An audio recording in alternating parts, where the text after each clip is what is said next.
It's here. What? They actually did it. All right.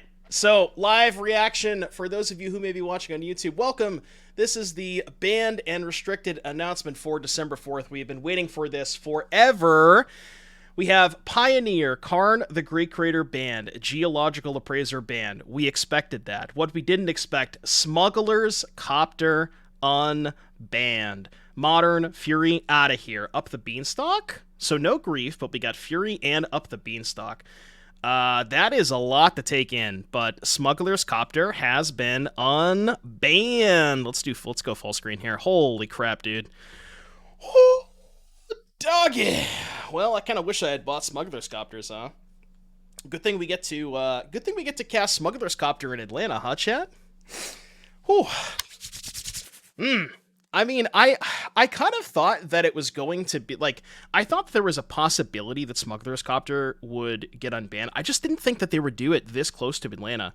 I will be casting a lot of Smuggler's Copters over the next week and a half in preparation for Atlanta. So be on the lookout for that. I hope you're excited for that. But yeah, Karn the Great Creator, awesome ban. I think, that's kind of been a long time coming. Green Devotion has been a pretty big part of the format. Geological Appraiser, again, they don't want people dying on turn 3. Completely understand that.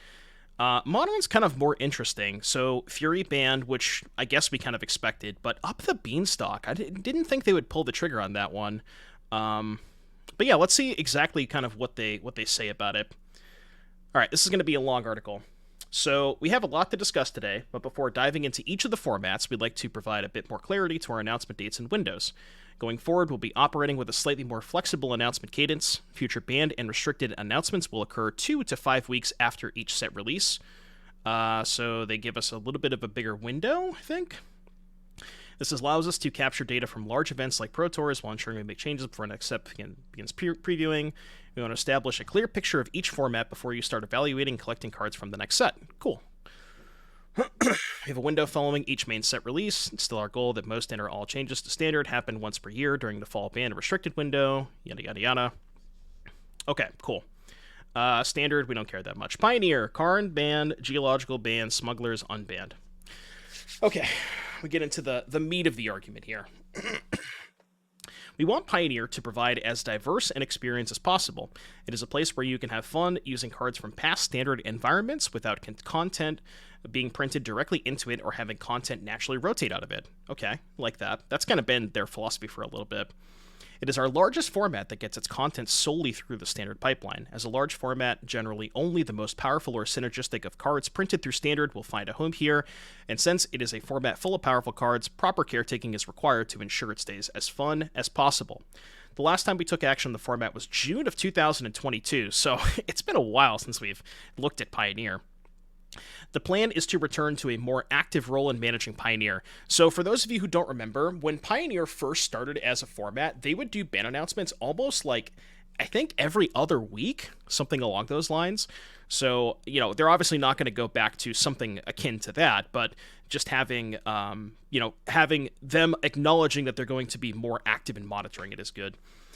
During the year after its creation, changes to Pioneer were frequent, sometimes with multiple changes in a single month. Yep, that's what I said. Moving forward, we'll be actively using our main set release banned and restricted announcement cadence to take better care of Pioneer. Thank you, I appreciate that, because hashtag Pioneer best format.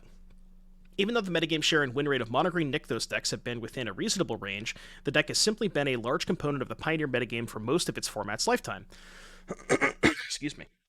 With Karn, the Great Creator capable of finding threats and solutions to whatever the deck encounters, it can be quite difficult to go over the top of this strategy. This causes the metagame to either try to go underneath it, or try to ignore what it's doing with their own combo or strategy, effectively bending the metagame due to its existence. The consistency and strength of the deck also makes it very difficult for various types of fair mid-range strategies to exist, which is kind of true. I think like that is a reasonable statement. Karn's range is so broad it can facilitate convoluted infinite combos that make the format less approachable at little to no opportunity cost. Agreed. Well, I don't know if that's necessarily true, because the opportunity cost is you don't get a sideboard. So, I don't know if that's necessarily true. Additionally, Karn's ability to naturally suppress artifacts is likely keeping a spread of interesting cards from being played. I agree with that. While it has recently been on the decline in terms of metagame share, it is clear that the deck has had a warping effect in the metagame for too long, and for these reasons, Karn, the Great Creator, is banned. I don't know if I'm the only one who shares this opinion, but Karn, you will not be missed.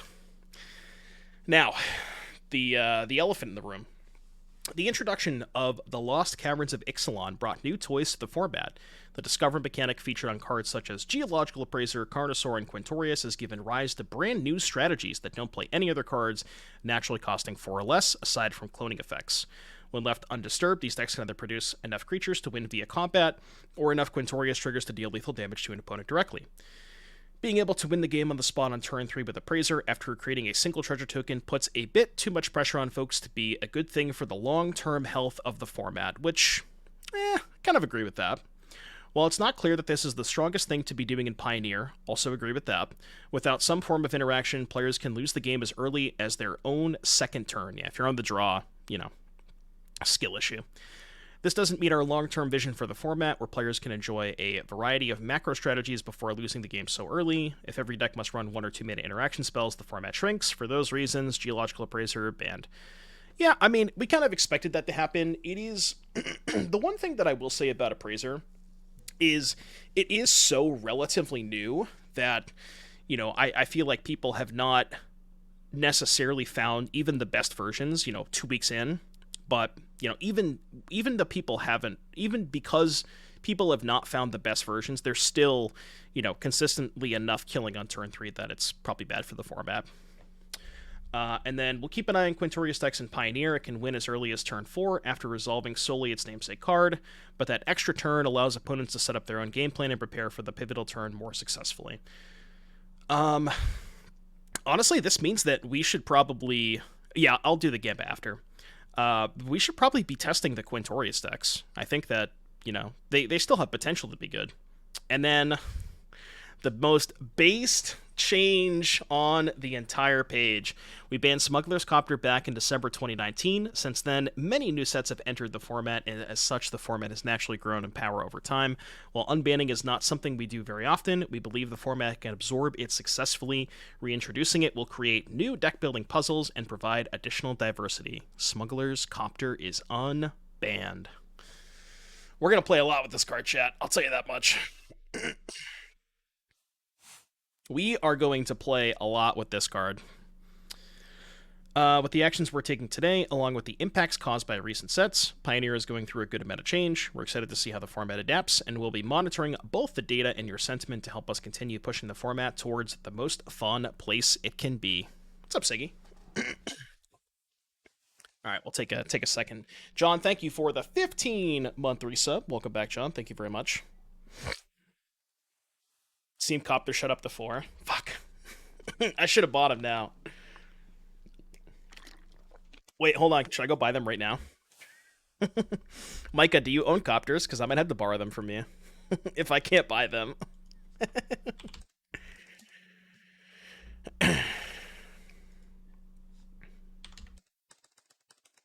I had them a while ago, but I don't know what I did with them. Hold on, can I buy them right now?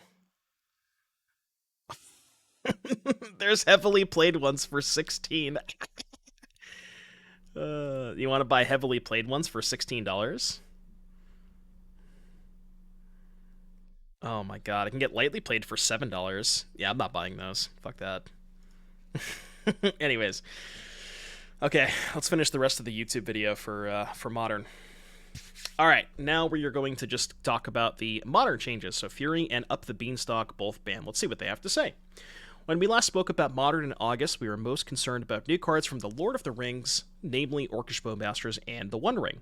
While these cards are powerful players in the metagame, another card has continued to suppress what's possible in the format even more. Fury, most often played as a 4/4 double striker that clears the opponent's board, makes playing with creature decks nearly impossible. Rakdos Evoke has only risen in metagame share since the Modern Pro Tour of this summer, and coming in right behind it is 4-color, also featuring Fury. Playing in a smattering of other decks as well, Fury is keeping several diverse and interesting strategies at bay, and for this reason, Fury is banned in Modern. I'd like to see if they mention Grief, because I personally still think that Grief was more of the problem than Fury, but we'll continue. Removing Fury will impact both the play rate and win rate of Rakdos Evoke. Players are currently using 4 or more copies of undying effects like Not Dead After All to rebuy Grief or Fury. Without Fury, the opportunity cost of playing so many undying effects increases, reducing consistency in the deck and becoming a real cost to include. It is possible these decks begin to transform into white versions that utilize Solitude or Ephemerate. However, a rebought Solitude is not as threatening as a 4/4 with Double Strike and provides the deck less coverage against the metagame. I do agree with that. But I don't know. I am still of the opinion that Grief is. Does it make sense to say that Grief is keeping more decks in check? I don't know. That's kind of my philosophy on it, though. We'll have to see how it plays out. We believe the removal of Fury will widen the format, allowing players to explore additional strategies, especially with low toughness creatures. Finally, fewer overall Rakdos Evoke decks in the metagame will also likely reduce the total number of Grief and Bowmasters players will encounter. Yeah, okay. Up the Beanstock is one of Modern's newest inclusions, subsidizing many cards in the format that cost 5 or more mana. However, it is rare for a player to pay anywhere close to 5 mana to cast the cards they are using with Up the Beanstalk. While removing Fury from the format will certainly impact the usage of Up the Beanstalk, we don't believe that to be enough. It is remarkably difficult to interact with the 2-mana enchantment profitably, as the card replaces itself immediately, with players often playing a free spell on the same turn since they get such a great return on the deal. It is particularly telling when players have concluded that cascading into Up the Beanstalk is more advantageous than 0-mana options like Crashing Footfalls and Living End. For these reasons, Up the Beanstalk is banned in Modern. Well, that is a lot to take in. A lot of changes, a lot of stuff that we expected, maybe a couple of things that we didn't expect. I'm not going to spend time talking in the other formats. But yeah, if you're watching this on YouTube, please be sure to let me know what you think. I think this is an amazing change to both Pioneer and Modern. I'm very excited to see how the formats go. And if you liked the video, let me know in the comments. Like, subscribe, and I'll see you guys in the next one.